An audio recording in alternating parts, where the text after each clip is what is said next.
I am Ruben Young, student from Tarlac State University with a course of Bachelor of Technology in Livelihood Education, major in Industrial Arts. So let's start our discussion about tools and equipment. Number one, socket set.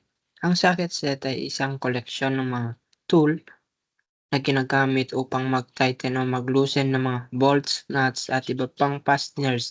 Karaniwang itong binubuo ng iba't ibang laki ng sockets, isang ratchet, wrench o handle, mga extension at minsan mga adapters. Ang mga sockets ay may mga piraso ng metal na may butas na akma sa mga bolts o nuts, habang ang ratchet wrench ay isang tool na may mechanism na nagbibigay sa daan sa inyo na mag-turn ng socket nang hindi kinakailangang baguhin ang presisyon ng tool. Ang pangunahing gamit ng socket set ay ang mga tighten ang mag-tighten o mag-loosen ng mga bolts at nuts na madalas ay hindi kayang gawin ng mano-manong wrench o pliers. Number 2,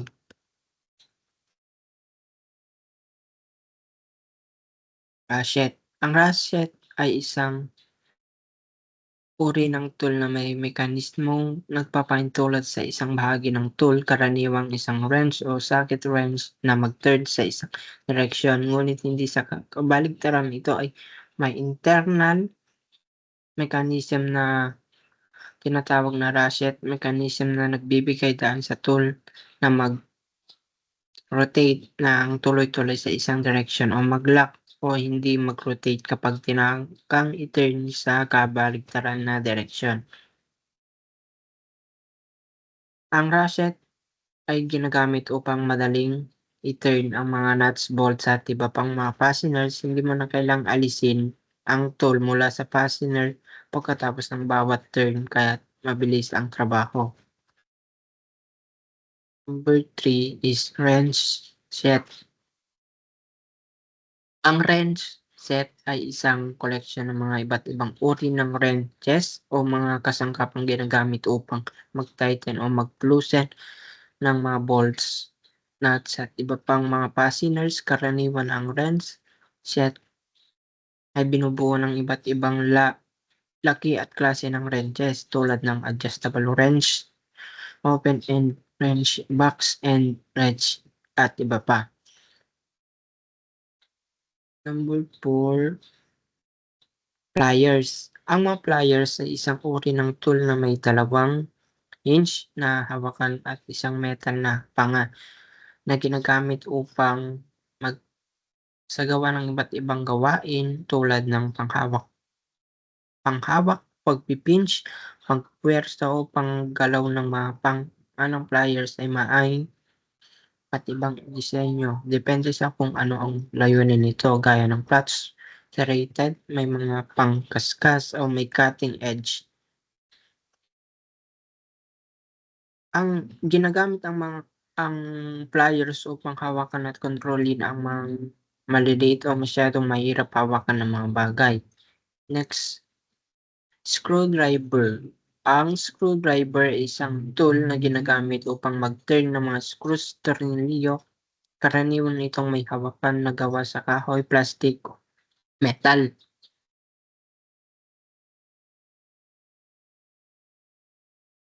At may isang matulis na panga o tip na akma sa hugis ng ulo ng tornilyo. May iba't ibang uri ng screwdriver depende sa hugis ng tip nito, tulad ng flathead at Phillips. May hugis X na tip. Ang pangunahing gamit ng screwdriver ay upang mag-turn ng mga tornilyo. Gamit ito upang i-tighten, pahigpitin o i-loosen, paluwagin ang mga ito. Next, tire pressure gauge. Ang tire pressure gauge ay isang tool na ginagamit upang sukatin ang presyon ng hangin sa gulong ng sasakyan. Ang tamang tire pressure ay mahalaga upang mapanatili ang kaligtasan at mahusay na pagganap ng sasakyan, pati na rin upang maiwasan ang hindi pantay na pagkasuong ng mga gulong at mapabuti ang fuel efficiency. Ang pangunahing function ng tire pressure gauge ay upang sukatin ang presyon ng hangin sa mga gulong ng sasakyan na mahalaga upang matiyak ang kaligtasan sa kalsada. Next, air compressor. Ang air compressor ay isang makina utol na nagko-compress ng hangin at nag-iimbak ito sa isang tangke o lalagyan. Ang nakakompress na hangin ay maaaring gamitin bilang isang pinagmumulan ng lakas o enerhiya para sa iba't ibang uri ng mga kagamitan at makinarya. Ang pangunahing function ng air compressor ay ang mag-supply ng compressed air na maaaring gamitin sa iba't ibang tools at makina tulad ng pneumatic drills, airbrushes, impact wrenches, at spray guns. So next, impact wrench. Ang impact wrench ay isang power tool na ginagamit upang mag-tighten o mag-loosen ng mga bolts, nuts, at iba pang mga fasteners. Ang pangunahing pagkakaiba nito sa mga regular na wrenches o socket wrench ay ang paggamit ng impact mechanism na nagbibigay ng mabilis at malalakas na taps o pumps upang mapadali ang proseso ng mag-turn ng fasteners kahit na mahirap ito. Ang pangunahing gamit sa impact wrench ay upang mag-tighten o mag-loosen ng malalaking bolts at nuts na mahirap tanggalin. Gamit ang mga manual tools, ang impact wrench nito, ang impact mechanism nito ay nagbibigay ng malalakas na puwersa sa mabilis na nagbabalik at nagpapaikot ng fasteners. So next, torque wrench. Ang torque wrench ay isang tools na ginagamit upang mag-apply ng isang tiyak na halaga ng torque sa isang fastener tulad ng mga bolts o nuts. Ang pangunahing layunin nito ay matiyak na ang mga fastener ay tighten sa mga tamang halaga ng puwersa na mahalaga upang maiwasan ang sobrang pag-tighten o hindi sapat na pag-tighten na maaaring magdulot ng pinsala o hindi tamang operasyon. Ang pangunahing gamit ng torque wrench ay upang tiyakin na ang mga bolts o nut ay napag-tighten sa eksaktong torque na kinakailangan ng manufacturer na makakatulong sa pag-iwas sa mga problemang tulad ng over-tighten or under-tightening.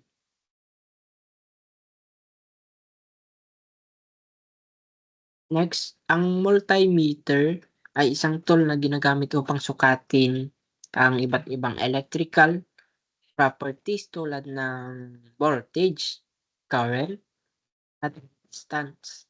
Madalas itong ginagamit sa electrical at electronics troubleshooting, pati na rin sa mga proyekto ng mga pag-aayos at pag-maintenance ng mga electrical circuits. Ang pangunahing gamit sa multimeter upang upang sukatin ang voltage ng circuits, alignment sa alternating current o direct current. Ang voltage measurement ay mahalaga upang matiyak na ang isang circuit ay may tamang voltahe para mag-operate ng maayos. Next, OBD2 scanner. Ang OBD2 scanner ay yung tinatawag na onboard diagnostic Two, scanner ay isang tool na ginagamit upang magbasa at mag-diagnose ng mga error, codes at impormasyon mula sa onboard diagnostic system ng isang sasakyan. Ang onboard diagnostic system ay isang standard na sistema na matatagpuan sa mga sasakyan na ginagawa pagkatapos ng 1996 at ito ay ginagamit upang subaybayan ang performance ng iba't ibang bahagi ng sasakyan tulad ng engine, transmission at iba pang mga sistema ng emission control. Ang pangunahing gamit ng OBD2 scanner ay upang magbasa ng mga trouble codes or error codes na nag-generate ng ECU, engine control unit ng sasakyan. Ang mga error codes ay nagpapakita ng mga problema sa iba't ibang bahagi ng exhaust system at electrical system. So, next naman tayo. Ang fuel pressure test kit. Ang fuel pressure test kit ay isang tool na ginagamit upang sukatin ang fuel pressure sa loob ng fuel system ng sasakyan. Mahalaga ang pagsusuri ng fuel pressure upang matukoy kung ang fuel system ay gumagana ng maayos at kung may mga problemang nagdudulot ng hindi tamang pag-supply ng gasolina sa engine. Ang tamang fuel pressure ay kailangan upang matiyak ang mahusay na pag-andar ng makina at pag-iwas sa mga issue tulad ng hard starting engine, misfire or poor fuel efficiency. Ang pangunahing function ng fuel pressure test kit ay upang sukatin ang fuel pressure na naipapasok sa engine. Ang tamang fuel pressure ay isang indikasyon na ang fuel pump, fuel filter at fuel injectors ay gumagana ng maayos. So next, brake bleeding kit.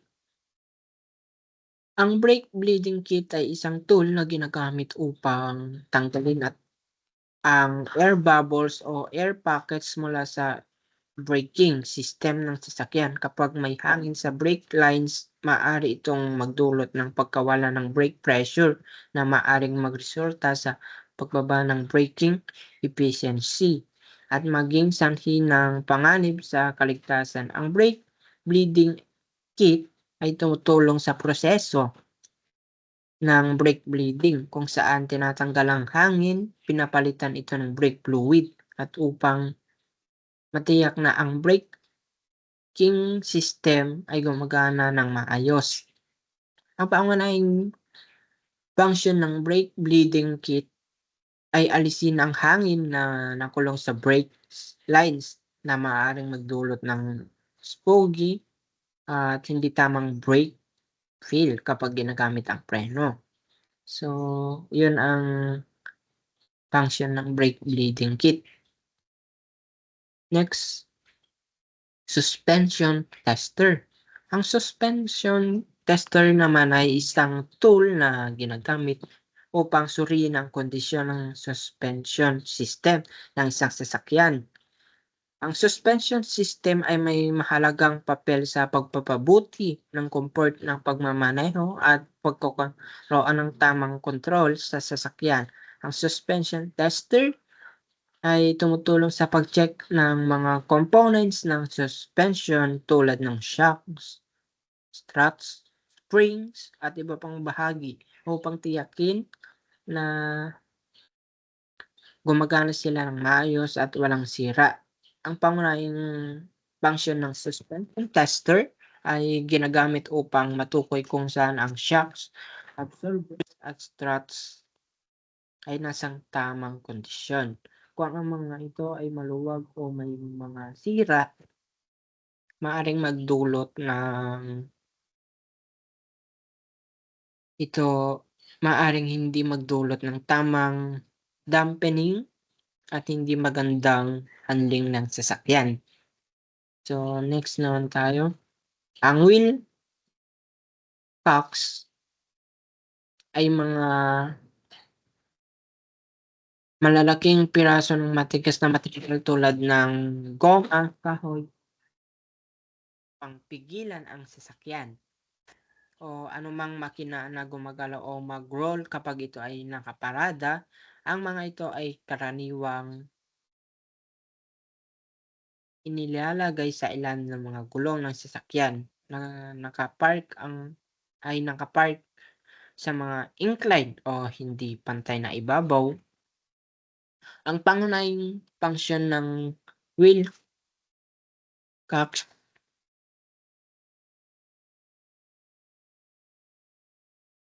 ay pigilan ang sasakyan mula sa hindi inaasang paggalaw tulad ng pag-roll o pag-slide, lalo na kapag nakapark ito sa isang incline o sloping na daan. Ito ay isang mahalagang hakbang sa kaligtasan upang maiwasan ang aksidente o pinsala. Next, ang jack stance tool naman ay mga tool na ginagamit upang suportahan ang sasakyan kapag ito ay tinataas gamit ang isang car jack or floor jack. Ang mga ito ay nagbibigay ng dagdag na seguridad upang matiyak na ang sasakyan ay hindi babagsak habang ito ay nasa itaas ng posisyon, lalo na kapag nagsasagawa ng mga maintenance or repair work tulad ng pagpapalit ng gulong, pagsusuri ng ilalim ng sasakyan o iba pang mga serbisyo. Ang pangunahing function ng jack stance ay kapag itinaas ng jack ang sasakyan, nilalagay ang jack stance sa ilalim ng suportadong bahagi ng sasakyan upang matiyak na ang bigat ng sasakyan ay may tamang suporta at hindi babagsak ang sasakyan habang nagtatrabaho.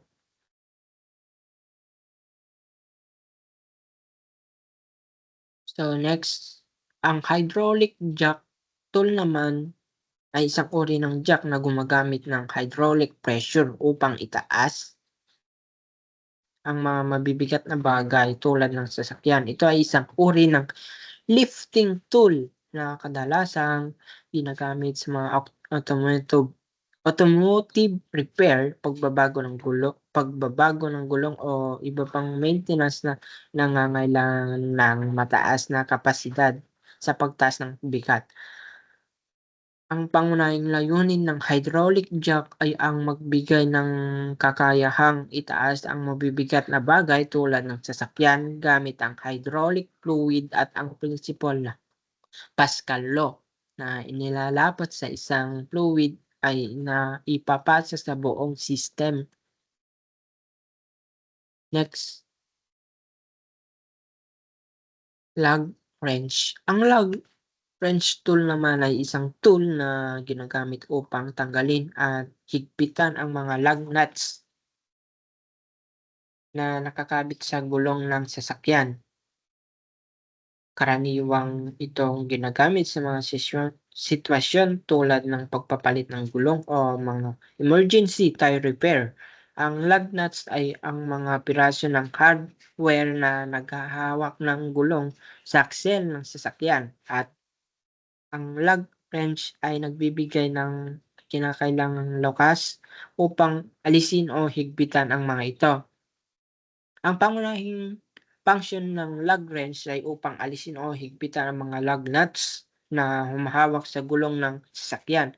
Ito ay ginagamit upang palitan ang gulong sa mga sitwasyon tulad ng flat tire o pagpapalit ng gulong. So, yun ang function ng lug wrench.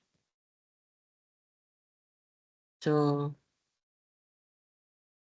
sa tire changer naman tayo. Ang tire changer ay isang makina o tool na ginagamit upang mabilis at epektibong alisin at palitan ang mga gulong ng sasakyan.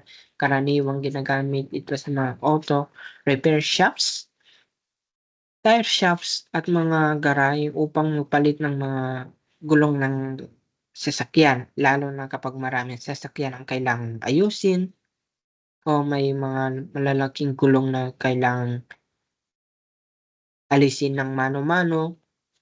Ang pangunahing function ng tire changer ay alisin ang lumang gulong mula sa rim ng sasakyan sa pamamagitan ng iba't ibang mekanismo at tool na bahagi ng tire changer. Mabilis na matatanggal ang gulong nang hindi nasisira ang rim. So next, wheel balancer.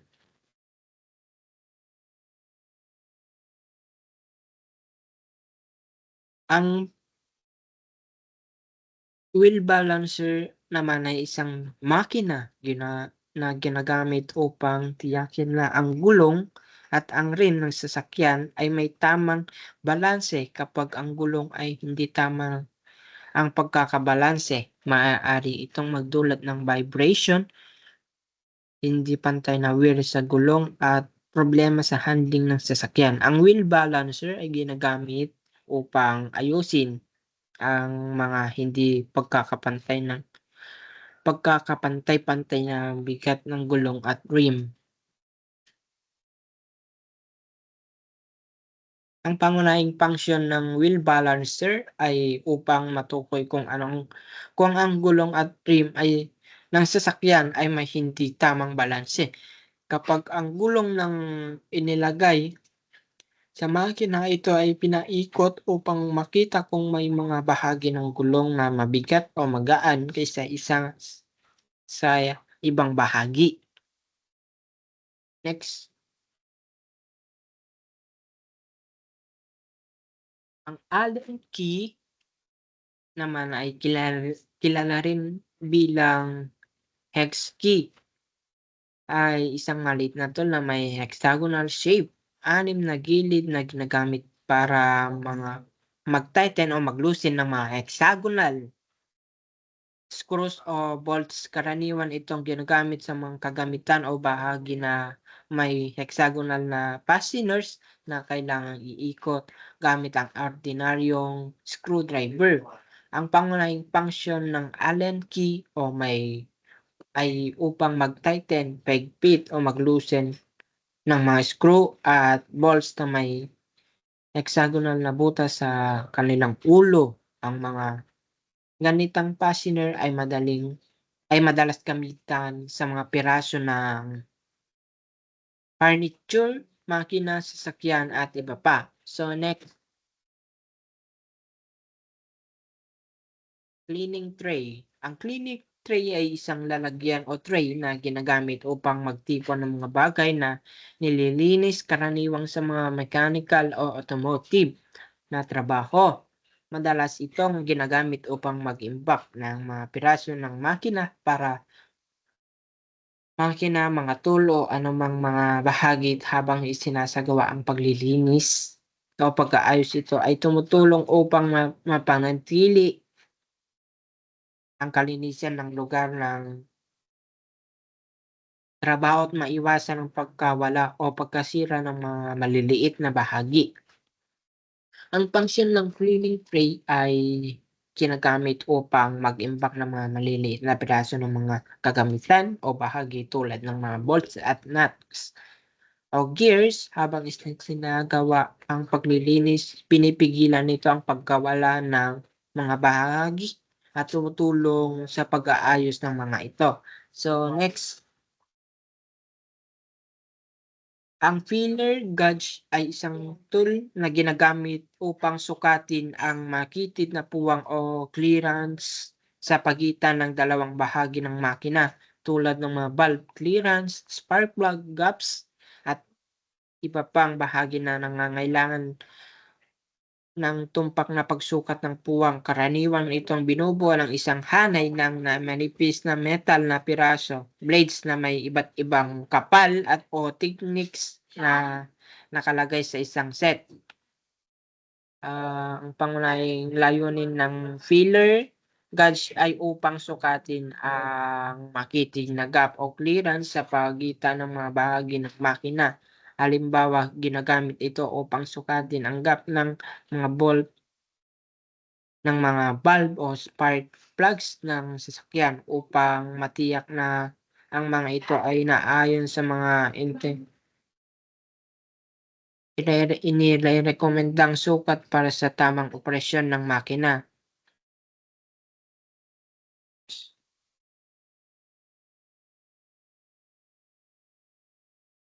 Spanner T-Flux.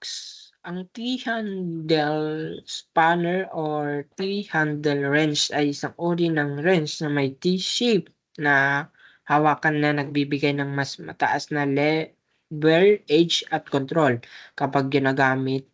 Karaniwang itong ginagamit sa mga fasteners o bolts na kailangang maigpit na higpitan o tanggalin. Ang T-handle ay nagbibigay ng mahusay na lever edge na tumutulong sa pag-tighten o paglusin ng mga fasteners na nangangailangan ng higit na lakas. Ang T-shape ay nagpapadali sa paglika ng pwersa gamit ang maliit na galaw ng kamay.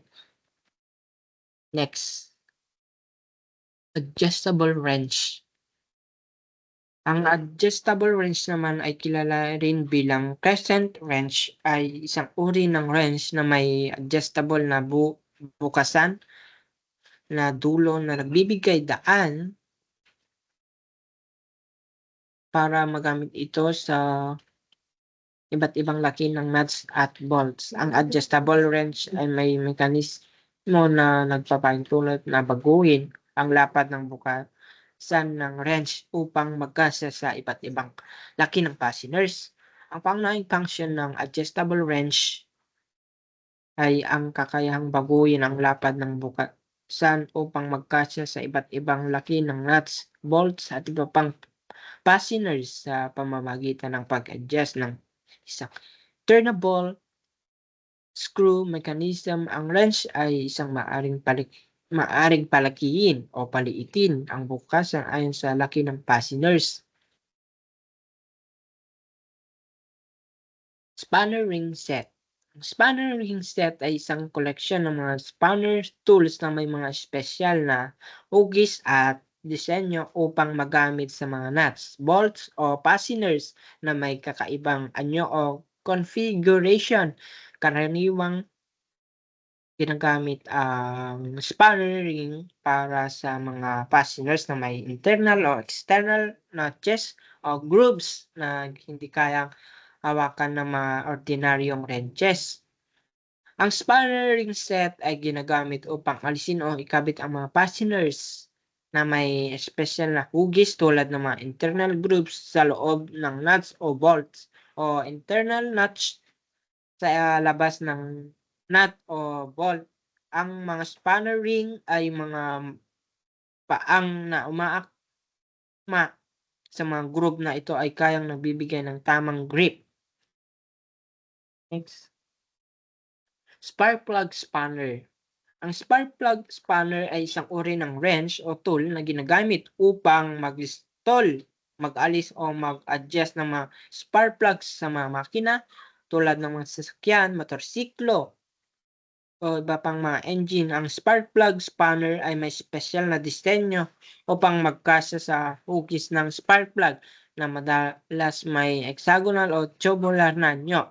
Ang pangunahing function ng spark plug spanner ay ang pagtanggal at ang pag-install ng mga spark plugs sa engine.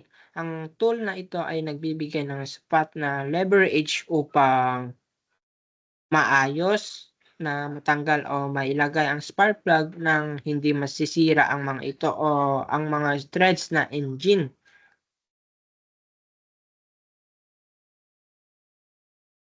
Ang wire strippers ay isang tool na ginagamit upang alisin ang insulation o pambalot ng mga wire na hindi nasisira ang mismong wire o conductor sa loob. Karaniwan itong ginagamit sa electrical at wiring tulad ng pag-install ng mga electrical system, pag-aayos ng mga kagamitan o paggawa ng DIY electronics project. Ang pangunahing function ng wired strippers ay alisin ang protective insulation mula sa mga electrical wires na karaniwang gawa sa goma o plastic. Tinutulungan nitong expose ang wire conductor para sa mga connection sa mga terminals, switch o iba pang mga electrical components. Next, ang crimping tool naman ay isang uri ng tool na ginagamit upang mag-crimp o mag-compress ng mga connector tulad ng mga terminal o connector sa mga wires. Ang crimping process ay isang paraan na pagsasama ng dalawang bahagi, karaniwan ay wire at connector sa pamamagitan ng paghihigpit gamit ang tool upang makuha ang isang matibay at secure na electrical connection. Ang pangunahing function ng crimping tool ay mag-crimp ng mga terminal connectors sa mga wire. Ginagamit itong upang tiyakin na ang wire at connector ay nakakabit ng maayos at nagbibigay ng matibay na koneksyon para sa tamang daloy ng kuryente.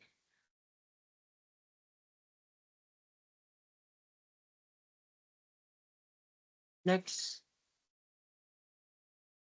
ang circuit tester ay isang tool na ginagamit upang suriin ang integridad at kondisyon ng isang electrical circuit. Ito ay karaniwang ginagamit upang matukoy kung ang kasalukuyang dumadaloy sa isang circuit, kung ang mga koneksyon ay gumagana ng hindi maayos o kung ang mga electrical components ay hindi sira.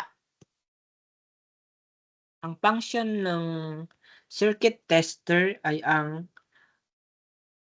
pag-check ng continuity ng electrical circuit. Tinutulungan nito na malaman kung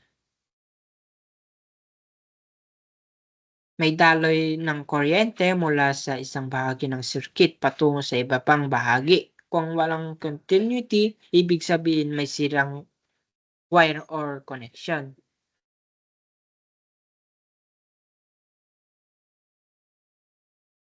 Ang fuse puller ay isang tool na ginagamit upang alisin at mag-install ng mga fuse sa mga electrical circuits at lig ng ligtas at madali. Ang fuse puller ay may special na disenyo na nagbibigay ng tamang grip at leverage upang hindi masira ang fuse. O ang fuse holder habang ito ay tinatanggal o inilalagay. Ang pangunahing function ng fuse puller ay upang iligtas na alisin at maglagay ng fuse sa fuse holder nang hindi dumidikit ang mga daliri sa mga fuse o electrical system. Tinutulungan nitong maiwasan ang pagkakaroon ng short circuit o pagkasira ng fuse holder habang ginagamit ito. So, next. Ang relay tester ay isang kagamitan na ginagamit upang suriin at subukan ang pagganap ng mga relay. Ang relay ay isang uri ng electrical switch na ginagamit sa iba't ibang mga aplikasyon kabilang ang mga control systems, circuits at motors. Ang pangunahing gamit sa relay tester is yung sinusuri ng relay tester kung ang relay ay tumutugon ng tama sa mga signals at kung ito ay gumagana ayon sa inaasahan. So, next naman tayo. Ang battery tester. Ang battery tester ay isang kagamitan ng ginagamit upang suriin ang kalagayan o estado ng isang baterya. Ipinapakita nito kung gaano pa kalakas ang natitirang charge ng battery at kung maayos pa itong gumagana. Ang function ng battery tester ay tinutukoy nito ang kasalukuyang boltahe ng baterya ng isang indikasyon ng natitirang charge. So next naman tayo, ang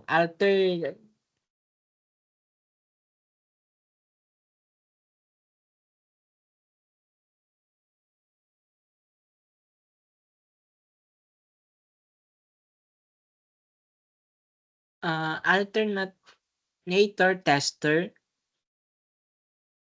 ay isang kagamitan na ginagamit upang suriin ang kondisyon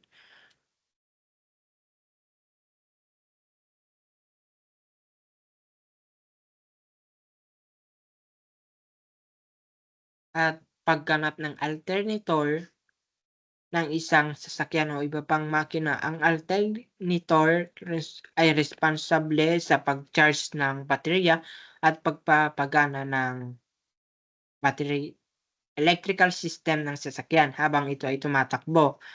Ang function ng alternator tester, tinutukoy ng tester kung ang alternator ay nagbibigay ng tamang voltahe, karaniwang 13.8 volts hanggang 14.4 volts upang mag-charge ng baterya. Starter tester ay isang kagamitan na ginagamit upang suriin ang kondisyon at pagganap ng starter motor ng isang sasakyan o makina. Ang starter motor ay ang responsable sa pagpapasimula ng engine sa sasakyan sa pamamagitan ng pagpapagana ng mga mekanismo na nagbubukas at magsisimulang mag-ikot ang makina. Ang function ng starter tester ay ang tinutukoy ng tester kung ang starter motor ay tumatakbo ng maayos at epektibong pinapalakas ang engine ng sasakyan. So next,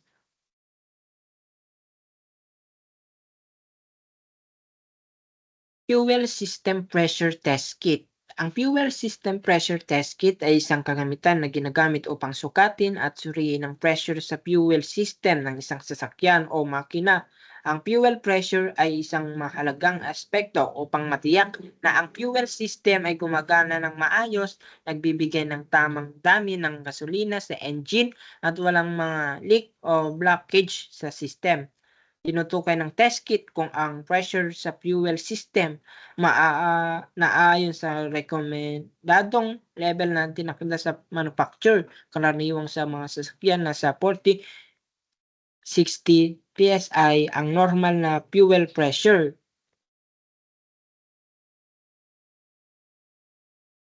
Ang pressure test kit naman ay isang kagamitan na ginagamit upang suriin ang kondisyon at integridad ng cooling system ng isang sasakyan o makina. Ang cooling system ay mahalaga upang mapanatili malamig ang engine at maiwasan ang overheating sa mamagitan ng pressure test kit. Matutukoy kung ang mga leaks o iba pang mga problema sa cooling system. Ang function ng cooling system pressure test kit ay ang tinutukoy nito kung ang cooling system ay may tamang pressure. Ang tamang pressure ay mahalaga upang mapanatili ang tamang temperatura ng engine at maiwasan ang overheating. Next, ang tubeless repair naman ay isang kagamitan na ginagamit upang ayusin ang mga butas o puncture sa mga tubeless na gulong tulad ng mga gulong na sasakyan, motorsiklo at iba pang mga kagamitan. Ang mga tubeless na gulong ay walang inner tube, kaya kapag may puncture o butas, kailangan ng espesyal na pamamaraan upang ayusin na ito nang hindi binabago ang buong gulong. Ang function ng tubeless repair kit, ang kit ay ginagamit upang ayusin ang mga butas o puncture na sa gulong upang hindi kailangan pangpalitan ang gulong. So next, vernier caliper. Ang vernier caliper naman ay isang uri ng precision measuring instrument na ginagamit upang sukatin ang haba, lapad, lalim o kapal ng mga bagay na may mataas na accuracy. Binubuo ito ng dalawang pangunahing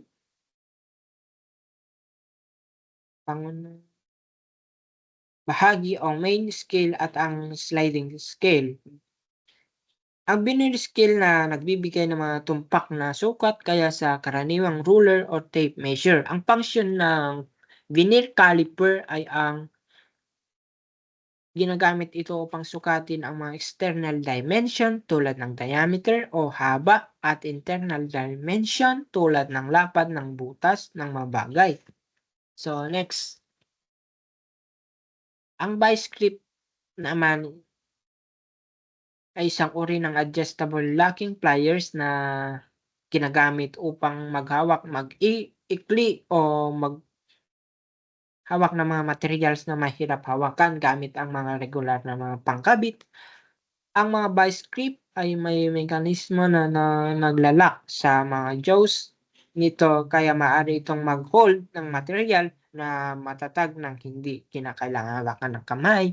Ang function ng vice grip is yung ginagamit ito upang mahawakan ang mga piraso ng mga metal, kahoy o iba pang mga materyales na matatag habang nagtatrabaho tulad ng pangbabaling ng mga nuts, bolts at ibang pang bahagi.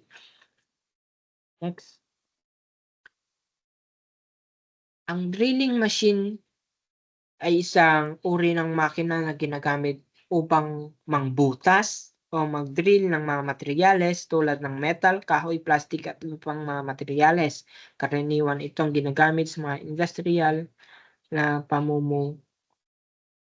pagmamanufaktura, construction at mechanical na trabaho. Ang pangunahing function ng drilling machine ay magbukas ng butas sa isang materyal gamit ang isang drill bit. Maaaring magbukas ng iba't ibang laki ng butas depende sa uri ng drill bit na ginagamit. Ang grinding machine naman is yung isang makina na ginagamit upang polish, maghasa o mag-ukit ng mga materyales gamit ang isang rotating grinder wheel o abrasive tool. Karaniwang ginagamit ito sa industriya ng pagmamanufaktura sa mga makina upang mapabuti ang ibabaw ng mga bahagi, pag-alis ng material at pagbibigay ng tumpak na sukat o hugis. Ang pangunahing function ng grinding machine ay ginagamit upang panghasa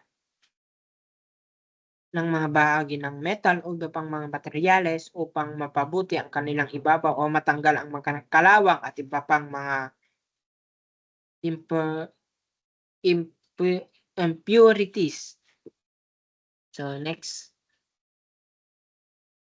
ang threading tools naman ay ang mga kasangkapan na ginagamit upang lumikha o maghukit ng thread tulad ng mga screw threads sa isang material. Karaniwang metal, ang mga ito ay ginagamit sa mga makina tulad ng lattice o threading machines upang magbigay ng mga panloob, internal o panlabas, external na mga threads sa mga piraso ng metal o iba pang mga materyales. Ang pangunahin ng threading tools ay ginagamit sa mga threading ay lumikha ng mga threads sa mga piraso ng materials tulad ng paggawa ng screw threads o isang bolt o nut.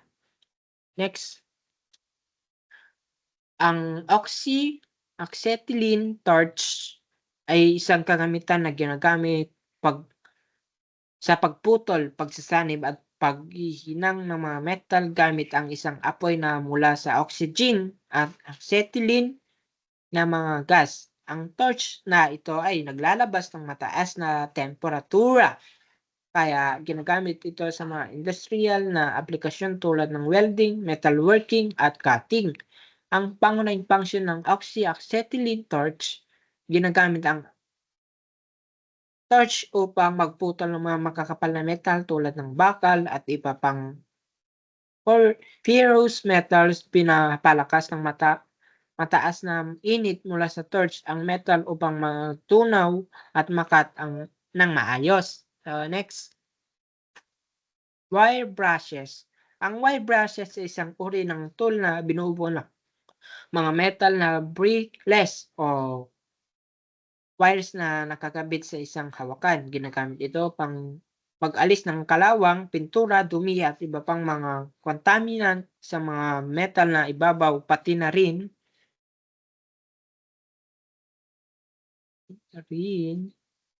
sa mga mechanical na bahagi. Karaniwang ginagamit ito sa mga welding at iba pang industrial na aplikasyon. Ang function ng wire brushes is yung upang tanggalin ang kalawang at rust mula sa mga metal na ibabaw, kaya nakakatulong ito sa pagpapanatili ng dekalidad ng metal sa pagpapahaba ng buhay nito. Sandblasters. Ang sandblasters ay isang makina o tool na ginagamit upang mag-alis ng mga impurities, kalawang, pintura or dumi mula sa mga ibabaw ng mga materyales tulad ng metal o kahoy o bato. Ginagamit nito ang mga mataas na presyon ng hangin upang itulak ang mga abrasive particles tulad ng buhangin, sand sa ibabaw ng material. Ang sandblasters ay epektibong ginagamit para alisin ang kalawang at rust mula sa mga metal na ibabaw. Ang solvent tank naman ay isang kagamitan na ginagamit upang maglinis ng mga bahagi ng makina, kagamitan o iba pang mga materyales gamit ang mga solusyon o chemical solvents. Ang solvents tank ay karaniwang ginagamit sa mga industriya ng automotive, engineering, at manufacturing upang alisin ang dumi, dasa, langis at iba pang mga contaminants mula sa mga bahag. Ang pangunahing function ng solvent tank ay maglinis ng mga bahagi ng makina, mga piyesa at kagamitan mula sa mga grasa o iba pang mga contaminants gamit ang solvents. Engine hoist. Ang engine hoist ay isang uri ng makina o kagamitan na ginagamit upang itaas, mag-alis o magpalipat ng mga makina o magbibigat na bahagi ng makina sa isang sasakyan, kagamitan o pabrika. Karaniwang ginagamit ito sa mga automotive repair shops, workshops at mga industrial na setting para sa ligtas pangtanggal o pang-install ng mga makina. Ang function ng engine hoist. Ginagamit ang engine hoist upang ligtas na itaas at alisin ang engine mula sa sasakyan o iba pang mga makina, pati na rin upang i-install ito muli sa kanyang lugar. So, that's the end of my discussion. I hope you understand. Thank you.